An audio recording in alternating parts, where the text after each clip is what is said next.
Shtetet e Bashkuara përshkruajnë mundësinë e tërheqjes plot të trupave nga Siria. Senati Amerikan miraton me shumicë dërmuese reformën në drejtësinë penale. Gazeta New York Times njofton se hakerat kanë siguruar qasje tek komunikimet diplomatike të Bashkimit Evropian duke u siguruar atyre mira dokumente të brendshme, jo publike.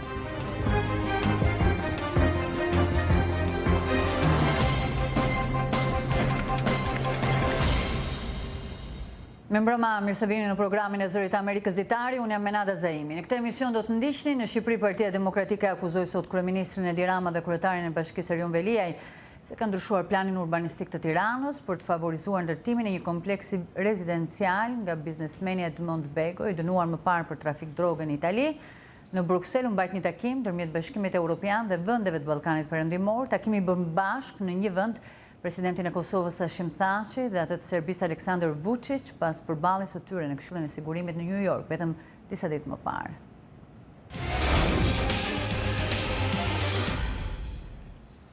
Zyrtarët amerikanë thënë sot se Shtetet e Bashkuara përshkruajnë mundësinë e tërheqjes plot forcave ushtarake nga Siria, ndërsa po i afrojnë fundit fushatës për rimarrjen nën kontroll të gjithë territorit që mbahej dikur nga Shteti Islamik.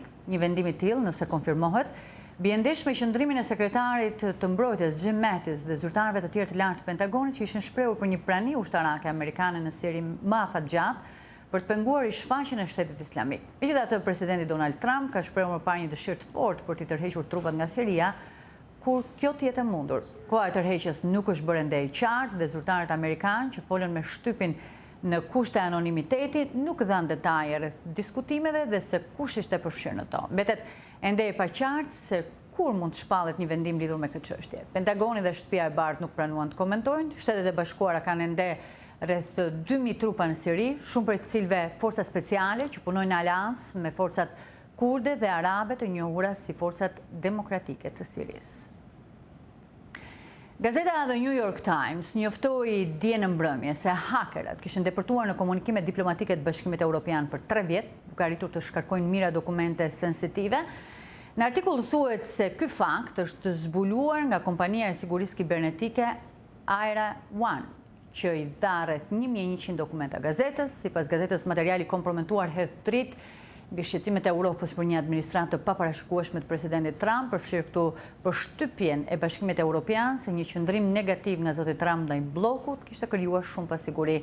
Materiali e bë theksin dhe tek sfidat rajonale të bllokut për të përballuar me Rusinë dhe Kinën dhe rrezikun se Irani do ta rigjallëronte programin e vet bërthamor dhe përfshin memorandumet bisedimeve me udhëheqjes të Arabisë Saudite, Izraelit dhe vendeve të tjera që janë këmbyer në gjithë Bashkimin Evropian. Një gjykatës federal në Washington shtyu dhënien e dënimit për ish-këshilltarin e sigurimit kombëtar të presidentit Donald Trump, Michael Flynn, ndërkohë që e qortoi me fjalë të ashpra ish-generalin për shkeljet ligjore që ai kishte bërë. Michael Flynn pranoi fajësinë vitin e kaluar se kishte gënjur ekipin e prokurorit posaçëm Robert Mueller që drejton hetimin për ndërhyrjen e Rusisë në zgjedhjet e vitit 2016. Atij është dhënë kohë shtesë për të bashkëpunuar me hetuesit, siç njofton korrespondenti i Zërit Amerikës Jim Malone. Një gjykatës federal shtyu vendimin përfundimtar për dënimin e ish-generalit Flynn në mënyrë që atij t'i jepet më shumë kohë për të bashkëpunuar me hetimin mbi Rusinë të drejtuar nga prokurori posaçëm Robert Mueller. Por gjyqtari Emmett Sullivan i tha gjithashtu ish-generalit se nuk mund ta fshihte në verin për atë që ai kishte bërë. Ndoshta ju e shitët vendin tuaj të këtë huaj, tha ai.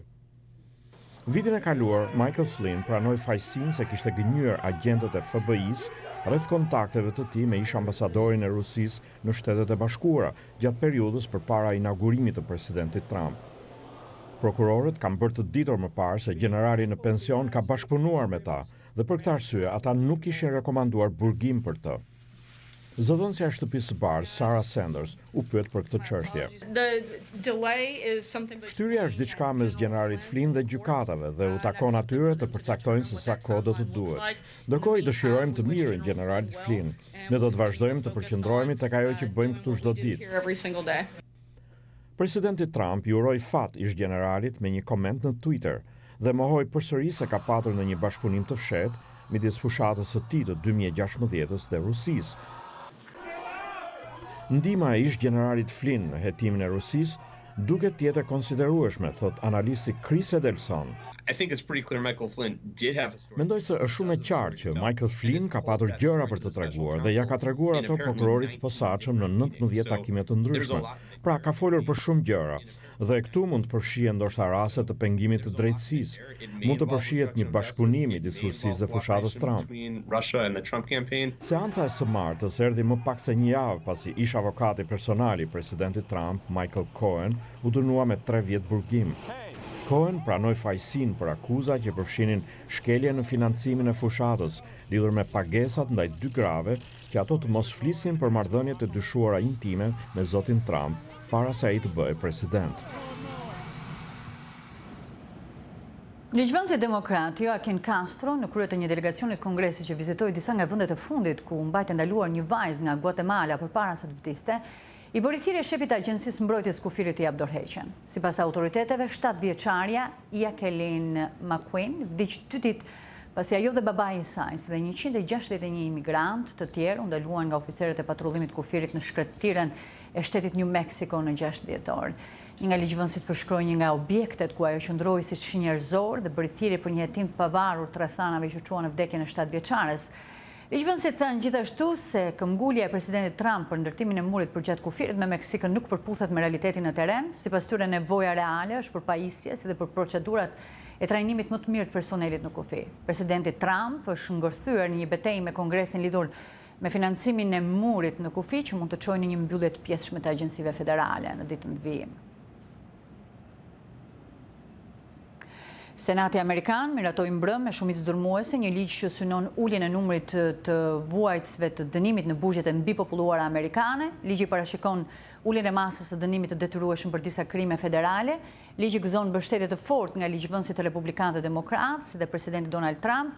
Legjislacioni u jep gjyqtarëve federal më shumë fleksibilitet për të bërë përjashtime për kohën e burgimit të detyrueshëm. Të burgosurit përfitojnë ulje më të mëdha dënimi për sjellje të mirë si dhe formim profesional, por një grup ligjvënësish republikan kundërshtar të projektligjit argumentuan se masa do t'i hapte rrugë uljes ndjeshëm të ndëshkimit për shkelësit e dhunshëm të ligjit, si dhe i jep shumë autoritet administratorëve të burgjeve. Popullsia e burgjeve në Amerikë i kalon 2 milion vet. Të burgosurit shpenzojnë burime të mëdha brenda sistemit të drejtësisë së vendit.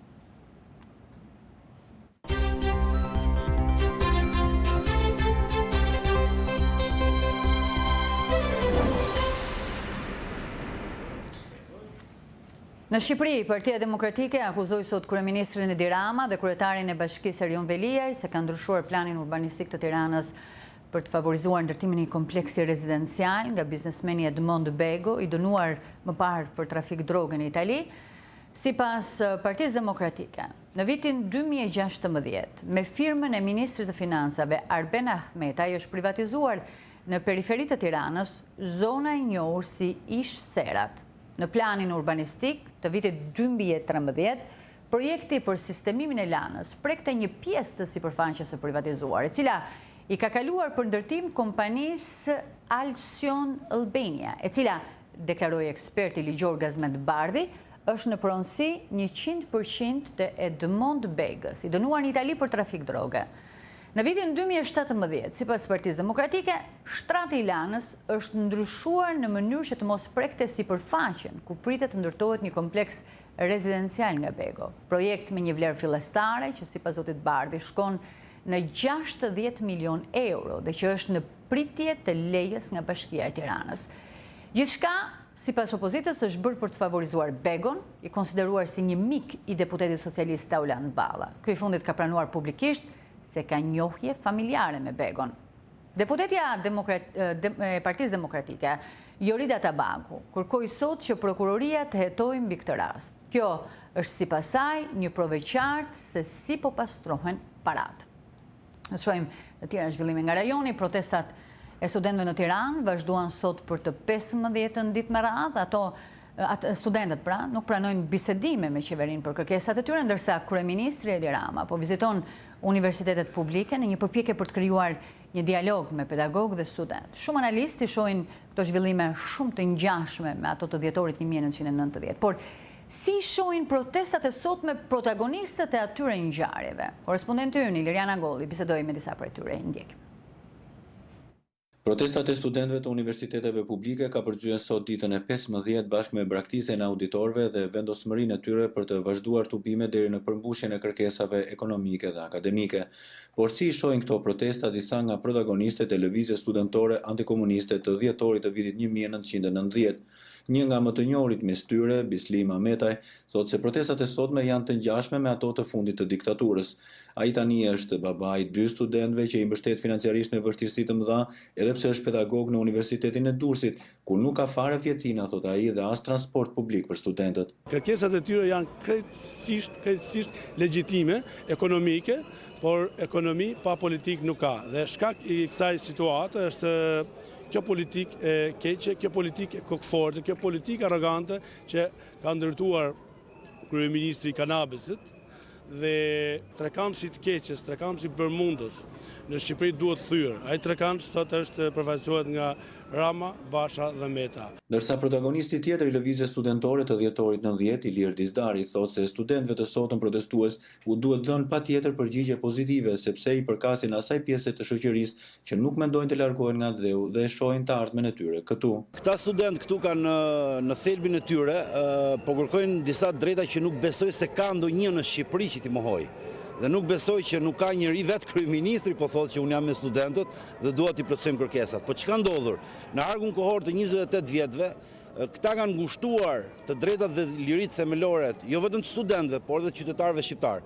Dhe ndaj sot këta kanë dalë këtu dhe të mendojmë që ta nuk janë vetëm, kanë prindrit e tyre, sot unë jam baba, kam fëmijët në shkollë, ata janë student, kanë prindrit me vete, kanë kushuritë e tyre, kanë njerëzit e tyre. Nga ana tjetër, zoti Ahmetaj thotë se përgjendjen e rëndë të krijuar tek rinia universitare dhe shoqëria shqiptare në tërësi që po largohet nga vendi janë njësoj përgjegjës si shumica ashtu edhe opozita. Absolutisht i bëj fajtor për shkak se nuk ka ndodhur ndonjëherë që të mos pranohen liderat e partive të opozitës dhe një protestë studentore, sepse janë politikanë që i kanë futur duart në xhepat e qytetarëve. Dhe kjo ka qenë një prej çelësit të suksesit të kësaj proteste. Jo negociatave, jo bisedimeve, sepse nuk bisedohet me një njeri që i ka të gjitha mundësitë për një 15 minush të plotësojë kërkesat e studentëve. Dhe nuk mund të kërkosh mbështetjen e atyre që i kanë futur duart në xhepat e prindërve të këtyre studentëve. Ndërsa zoti Ditari e gjen të keqen më thellë në kohë tek ndryshimet e kushtetutës në vitin 2008, kur 2 partitë e mëdha bën një seri ndryshimesh. Këta sot kanë dalë në thelb për të shem një sistem tjetër i cili është instaluar në Shqipëri. Dhe kulminacioni i këtij instalimi vjen në vitin 2008, kur 2 parti politike prishën totalisht rregullat e lojës dhe demokracinë në Shqipëri, duke vendosur një sistem bipartiak me të cilin komandojnë dhe kontrollojnë gjithë jetën politike në Shqipëri. Të gjitha të tjerat, oligarkia financiare, pjesët e grupeve të interesit e cilat luajnë me politikën, nuk janë gjë tjetër, vetëm se thjesht janë të ndihmuar nga ky sistem. Pra janë prishur rregullat e lojës në demokraci. Dhe këta në thelb kanë dalë për më shumë demokraci. Ndërsa studentët vazhdojnë protestat edhe kryeministri Edi Rama vazhdon përpjekjet për të ndërtuar një komunikim me pedagogët dhe protestuesit student, edhe pse ata theksojnë se nuk duan negociata dhe se nuk kanë përfaqësi. Ai ishte sot në Universitetin e Vlorës për krah me rektorin dhe pedagogë student, një pjesë e konsiderueshme e tyre braktisën takimin, ndërsa shumë prej folësve theksuan se kërkesat e tyre janë bazike dhe nuk ka nevojë të diskutohen gjëre gjatë. Për Zërin e Amerikës, Iliriana Golli, Tiranë.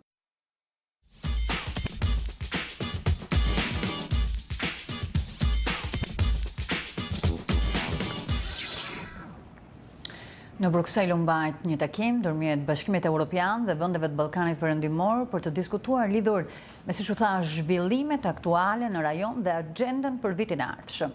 Takimi bëri bashk në një vend presidentin e Kosovës Hashim Thaçi dhe atë të Serbisë Aleksandar Vučić, në një kohë kur bisedimet ndërmjet palëve kanë ngecur për shkak të tensioneve ndërmjet tyre. Presidenti i Serbisë tha sërish të mërkurën se nuk do të ketë vazhdim bisedimesh përsa ko Kosova mban në fuqi tarifat ndaj mallrave serbe. Presidenti i Kosovës ndërkaq beson në një marrëveshje përfundimtare për normalizimin e marrëdhënieve me Serbinë. Nga Prishtina njofton korespondenti ynë Leonat Sheu. Shefja për politikë të jashtme të Bashkimit Evropian Federica Mogherini tha të mërkurën se vendet e Ballkanit Perëndimor tani më shumë se kur duhet të punojnë bashkë për të çuar përpara synimin për integrim në Bashkimin Evropian, për të forcuar paqen dhe sigurinë dhe për të investuar në bashkëpunimin e mëtejmë rajonal. Komentet të saj pasuan një takim me udhëheqësit të vendeve të Ballkanit Perëndimor për të diskutuar për siç u tha për zhvillimet aktuale në rajon, arritjet e viteve të kaluara dhe synimet për vitin që po vjen. Në një njoftim të zyrës së saj thuhet se udhëheqësit e Ballkanit Perëndimor kanë shprehur mbështetje të fortë për marrëveshjen e Prespës dhe për arritjen e një marrëveshje gjithëpërfshirëse ligjore në bisedimet Prishtinë-Beograd. Ata thuhet në komunikat janë angazhuar për të çuar përpara marrëdhënie të mira fqinjësore dhe të pajtimit, duke u përmbajtur nga të gjitha veprimet dhe deklaratat që nuk janë të favorshme për interesat e përgjithshme dhe synimet strategjike të rajonit. Takimi i sotëm i bëri bashkë edhe presidentin e Kosovës, Hashim Thaçi, dhe atë të Serbisë, Aleksandar Vučić, në një kohë kur bisedimet ndërmjet dyja vendeve mbeten të pezulluara për shkak të tensioneve ndërmjet të dyja palëve, të cilat u shtuan muajin e kaluar pas vendimit të qeverisë së Kosovës për të vendosur tarifa prej 100% ndaj madrave nga Serbia, si kundërpërgjigje ndaj, siç është thënë, fushatës agresive të Beogradit ndaj shtetësisë së Kosovës dhe vendimin e Parlamentit të Kosovës për themelimin e ushtrisë së saj. Beogradi ka kurzuar vazhdimin e bisedimeve me heqjen e tarifave dhe ky qendrim u përsërit sërish sot nga presidenti i Serbisë Aleksandar Vučić pas takimit me presidentin e Këshillit Evropian Donald Tusk. Ndërsa presidenti i Kosovës Hashim Thaçi tha para takimit organizuar nga zonja Mogherini se muajt në vazhdim do të jenë të rëndësishëm dhe mund të arrihet një marrëveshje përfundimtare mes Kosovës dhe Serbisë. Ai bëri thirrje për krijimin e një uniteti të forcave politike në Kosovë përballë këtyre bisedimeve, ashtu siç ai është kërkuar dhe nga letra e presidentit amerikan Donald Trump. Mesazhet e presidentit Trump duhet lexuar mirë, duhet kuptuar drejt dhe unë kam besim që do të jenë shumë të mirëseardhura për qytetarët e Kosovës, opinionin publik, por në të njëjtën kohë edhe të respektuara prej leadershipit kosovar. Ne nuk kemi aleat me të respektuar, me besnik se Shtetet e Bashkuara të Amerikës, prandaj nuk di kush tjetër duhet flas për Kosovën kur nuk flasin Shtetet e Bashkuara të Amerikës. E shebat më në fund folën. E folën, do thanë qartë. Afrohuni me njëri tjetrin, arrini marrëveshje sa më shpejt dhe vendi të lëviz drejt një perspektive të sigurt euroatlantike. Parlamenti i Kosovës ngriti të shtunën një ekip negociues dhe miratoi një rezolutë për bisedimet të cila hedh poshtë mundësinë e diskutimit të tërësisë toksore të Kosovës, ndërsa nxiti reagimin e Beogradit, i cili tha se ky është një veprim që i mbyll dyert e bisedimeve. Bashkërrësuesi i këtij ekipi, Shpenda Ahmeti, tha sot se janë duke bërë përpjekje për një bashkëpredim ndërmjet institucioneve dhe partive politike në mënyrë që siç tha ai, Kosova në këtë proces të flasë me një zë. Në qoftë se arrim këtë, që Kosova të flet me një zë, besoni se marrëveshja do të jetë shumë më e favorshme për Kosovën, se sa të flasim me 3-4 kanale të ndryshme. Pra nëse kemi kryeministin që flet diçka tjetër, delegacionin shtetëror që flet diçka tjetër, presidentin që flet krejt diçka tjetër, atëherë do të jemi më të dobët. Synimi jonë është të koordinohemi të gjithë që Kosova të flet me një zë. Kosova dhe Serbia janë përfshirë në një proces bisedimesh për normalizimin e marrëdhënieve që është kusht për integrimet në Bashkimin Evropian. Të dy presidentët, Hashim Thaçi dhe Aleksandar Vučić, gjatë verës kërkuan mbështetje ndërkombëtare për një marrëveshje normalizimi ndërmjet të dyja vendeve, përfshirë dhe mundësinë e korrigjimit të kufive, por këto i nxjerrin të reagime të shumta brenda Kosovës, por edhe në skenën ndërkombëtare. Për Zërin e Amerikës, Leonard Shiu, Prishtinë. Departamenti Amerikan e Shtetit i ka ndaluar hyrjen në Shtetet e Bashkuara të Amerikës ish generali të policisë serbe, Goran Radosavljević, i njohur si Guri për shkak të përfshirjes së tij në vrasjen e 3 shqiptaro-amerikanëve në vitin 1999. Vendimi është marrë në bazë të një ligji që i mundson sekretarit amerikan të shtetit, që kur ka informacione të qëndrueshme se zyrtarët e huaj janë të përfshirë në korrupsion ose shkelje të rënda të drejtave të njerëzit, të ndalohet hyrja e tyre dhe e familjarëve të tyre në Shtetet e Bashkuara. Kundër Radosavljevićit, thuhet në njoftimin e Departamentit të Shtetit, ekzistojnë dëshmi të besueshme se është përfshirë në vrasjen e vëllezërve Bytyçi, 3 shqiptaro-amerikanë, në vitin 99. Ndalimi përfshin edhe gruan si dhe të bijen e tij. Ylli, Agron dhe Mehmet Bytyçi ishin pjesëtar të ish ushtrisë shërimtare të Kosovës, përkatësisht të batalionit Atlantiku i përbërë nga shqiptarë që jetonin në Shtetet e Bashkuara, të cilët ju bashkuan luftës në Kosovë.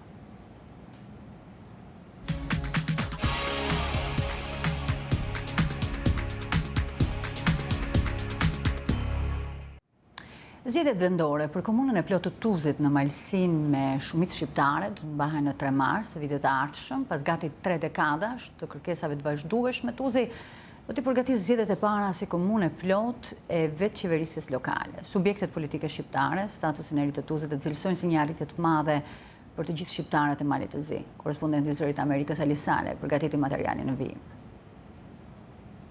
Subjektet politike shqiptare cilësojnë se një arritje të madhe statusin e komunës së plotë të Malsisë. Në një harë kohor prej gati 3 dekadash, komuniteti shqiptar kërkoi avancimin e nivelit të veçqeverisjes si një komunë e pavarur, ku me 3 mars të vitit të ardhshëm pritet të mbahen zgjedhjet e para si komunë e plotë e Malsisë. Ministri i pakicave në qeverinë e Malit të Zi zoti Mehmet Zen ka vlerëson ligjin për veçqeverisjen lokale si një zhvillim në kuadër të drejtave të pakicave. Një avancim dukshëm përpara për pakica, sepse falë edhe këtij ligji vjen si rrjedhoj e aprovimit të ligjit, vjen edhe ndryshimi dhe plotësimi i ligjit për kryeqytetin dhe ligji për komunën e plotë të Malsisë. Do thotë një arritshmëri e cila me të vërtet me dekada shprit nga shqiptarët e Malit të Zi. Ndërkaq në kryetari i Parlamentit të Malit të Zi Gencin Imanbegu vënë duke se statusi i ri i komunës kryen mundësi për një shpërdhim të mirëfillt të kësaj treve dhe një qëndrueshmëri financiare. Nëse qytetarët dhe subjektet politike të Malsisë do të përqendrohen dhe të kenë fokusin në nevojat zhvillimore dhe mundësitë të cilat i kanë aktualisht, Tuzi do të ketë një qëndrueshmëri financiare. Ky është një shans zhvillimor për to, ku do të thoja do të marrin zhvillime në duart e veta dhe shpresojmë që një arritur politike e cila i ka takuar kësaj gjenerate të dëshmohet në të mirën të gjithë qytetarëve. Kryetari i Fshidhit Kombëtar të Shqiptarëve në Malë të Zi zoti Faik Nika thekson mundësinë e artë të partive politike shqiptare që në zgjedhjet e ardhshme të dalin të bashkuar. Rasti i zgjedhjeve që do të mbahen dhe formimi i komunës së plotë të Malsisë, besojmë se është një shans i artë që partitë politike, subjektet politike shqiptare të koordinohen në vetit, ta marrin seriozisht atë punë, ta udhëheqin komunën e Tuzit dhe të japin dëshmi se komuna e Tuzit me të vërtet ka potencial dhe qëndrueshmëri edhe ekonomike edhe zhvillimore për të ardhmen, kështu që të jetë një argument plus që komuna e drejtuar nga partitë subjektet shqiptare me shumicë popullatës shqiptare mund të udhëheqet dhe mund të jetë funksionale në shërbim të qytetarëve të treves së Malsisë dhe Tuzit.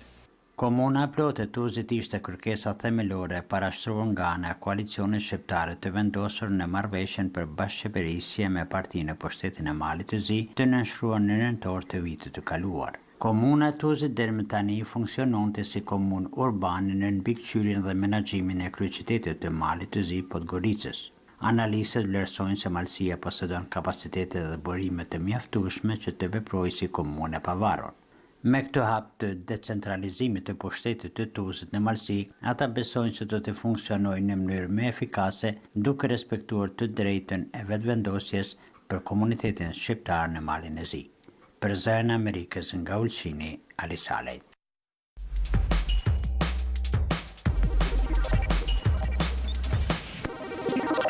Marrëdhëniet mes Shteteve të Bashkuara dhe Kinës kanë qenë gjithnjë më të tensionuara që nga qershori, kur Washingtoni vendosi tarifa ndaj importeve kineze dhe Kina u kundërpërgjigj. Administrata e presidentit Trump thotë se po përpiqet të rivendosë marrëdhëniet ekonomike dhe strategjike me Kinën, me parimin Amerika e para.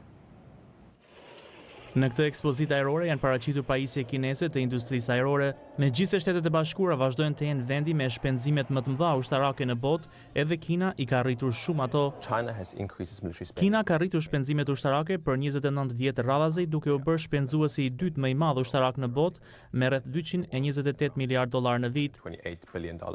Më herët në mandatin e tij, presidenti Donald Trump provoi të kultivonte lidhjet me homologun e tij kinez Xi Jinping në përpjekje për të frenuar programin bërthamor të Koresë së Veriut. Disa javë pas samitit historik mes Shteteve të Bashkuara dhe Koresë së Veriut, Washingtoni vendosi tarifat e para ndaj Kinës duke akuzuar atë për praktika të padrejta tregtare dhe vjedhje të pronës intelektuale. Pekini u kundërpërgjigj duke vendosur tarifa ndaj mallarve amerikane. The focus really of this year has been on Pra, fokusi i këtij viti vërtet ka qenë tek tregtia dhe u shndërrua në një lloj prove që përcaktonte nëse kjo marrëdhënie do të ishte e shëndosh apo më kontestuese. in an even more contentious direction. Një shqetësim tjetër për Washingtonin ishte ruajtja e lirisë së lundrimit në detin e Kinës Jugore. Një përballje e afërt mes anijeve të dy vendeve në tetor tregoi potencialin për konflikt. Shtetet e Bashkuara janë vërtet të shqetësuara nga synimet e Kinës dhe në rast të një krize çfarë mund të bëjë Kina me aftësitë e saj ushtarake në rritje që ajo ka në të gjithë rajonin. Shtetet e Bashkuara gjithashtu janë të shqetësuara nga strategjia masive e investimeve të huaja të Kinës, nisma, një brez, një rrugë. Gjithnjë më shumë kinez po vinë në Vietnam, është si një pushtim. Mbi $1 trilion financime kineze do të ndihmojnë lidhjen e pothuajse 70 vendeve, duke forcuar ndikimin e Pekinit në 62% të popullsisë së botës. Do të ishte më mirë nëse mund të flisnim gjuhën kineze, sepse bizneset tani mbështeten te Kina. Për të konkuruar me Kinën, Shtetet e Bashkuara krijuan në muajin tetor një agjenci për të lehtësuar me $60 miliard huadhënie private projektet në vendet në zhvillim. Në të njëjtin muaj, nën presidenti amerikan Mike Pence akuzoi Pekinin se po përpiqet të ndërhyjë në politikën e brendshme të Shteteve të Bashkuara dhe tha se administrata e presidentit Trump po zbaton një strategji të re. Për të rivendosur marrëdhëniet ekonomike dhe strategjike të Amerikës me Kinën për të vënë përfundimisht Amerikën të parën. Në samitin e G20-s, presidentët Trump dhe Xi ranë dakord për një armpushim tregtar 90 ditësh, që atëherë Kina ka ulur tarifat për importet amerikane të automjeteve, por në dhjetor Pekini sinjalizoi se nuk do të tërhiqej. Duhet të kemi një rezistencë këmbgulese që është sikur gjurmët e duarve në një shufër hekurin nga shtrëngimi i fortë apo lënia e gjurmëve të këmbëve pas ecjes mbi një gur, tha presidenti kinez Xi Jinping. Ndërsa bisedimet tregtare vazhdojnë, administrata e presidentit Trump vazhdon të reagojë ndaj asaj që ajo e quan pirateri kibernetike të sponsorizuar nga Pekini për të marrë udhëheqjen globale në teknologji, duke lënë të kuptohet se Shtetet e Bashkuara nuk kanë ndërmend të ndalin sulmet kundër Kinës gjatë vitit 2019. Pas ndarjes nga jeta e aktoria dhe regjisorja amerikane Penny Marshall, po kujtohet sot me mall nga miq dhe të dashësit. Penny Marshall u bë e njohur nga teleshikuesit amerikan nga seriali komik Laverne and Shirley, ku së bashku me aktoren Cindy Williams portretizonin dy shoqe pune në një fabrik birre në Milwaukee. Komedia zgjati nga 1976 deri në 1983 dhe ende kujtohet nga teleshikuesit. Komedia Laverne and Shirley ishte e mrekullueshme, ishte fantastike, prandaj e vlerësoj atë aktore. Të gjitha kujtojmë atë komedi që filloi në vitet 70. Kemi kujtime shumë të mira.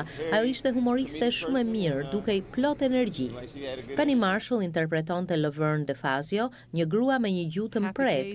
Ajo e afirmoi veten si artiste në komedin pasuese Happy Days. Të dyja serialet u krijuan nga vllai i saj Jerry Marshall. Në rolin e regjizores ajo punoi në filma si A League of Their Own, Jumping Jack Flash dhe Awakenings. Komedia Big e vitit 1988 me aktor kryesor Tom Hanks u bë filmi i parë me regjizore grua që fitoi mbi $100 milion. Ishte e guximshme, ishte njeri i përsosur, gjithmonë bujare. Ajo ndihmoi shumë gra të tjera në industrinë e filmit, por edhe për te.